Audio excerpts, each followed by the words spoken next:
ஜெகத்தாத்ரின்னு அவளுக்கு தான் பேர். அவதான் உலகியல் நன்மைகள் அனைத்தையும் புறத்திருந்து நன்மை செய்பவள். அகத்திருந்து நன்மை செய்பவளுக்கு அந்த அம்பாள், புறத்திருந்து நன்மை செய்பவளுக்கு இந்த அம்பாள். ஜெகத்தாத்ரிங்கிறது உமா அப்படின்னு அர்த்தம். மாதாங்கிறவ அந்த பக்கத்துல இருக்கிற அம்பாள்.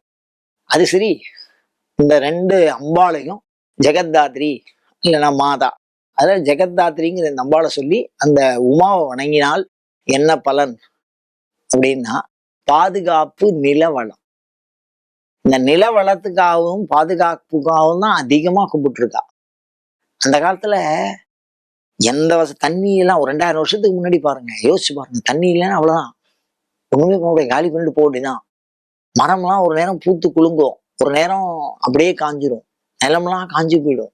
அப்படி காஞ்சி போனா அந்த இடத்த விட்டு நகரணுமே தவிர அந்த இடத்துல இருந்து எதுவுமே பண்ண முடியாது. அதனால நிலவளம், பாதுகாப்பு. எப்ப சண்டை வருது, எப்ப யுத்தம் வருதுன்னே தெரியாது. நான் சொல்றது 2000 வருஷத்துக்கு முன்னாடி. அப்படி அந்த நிலவளத்தையும் அந்த பாதுகாப்பையும் தரக்கூடியவ இந்த ஜெகத்தாத்து. இவ இல்லாம தமிழகத்துல கோயில் எல்லா கோயிலும் இருக்கும். 271 தலம், பாடல் பெற்ற தலம், அத்தனை தலத்தையும் சோமஸ்கந்தர் இருக்கும்.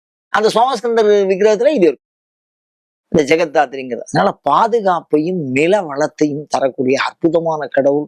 இதை நாம வணங்கினால் நமக்கு பாதுகாப்பு. நம்மளுடைய சொந்த வீடு வாங்கணும் அப்படின்லாம் நினைச்சிட்டு இருக்காளோ இல்லையோ, நமக்குன்னு ஒரு பூமி இருக்கணும் அப்படின்லாம் நினைச்சிருக்கோம், அவளுக்கு இது மிகப்பெரிய நன்மையை தரக்கூடிய அற்புத நாமாவளி. சொல்லி பயன்பெறுவோமாக.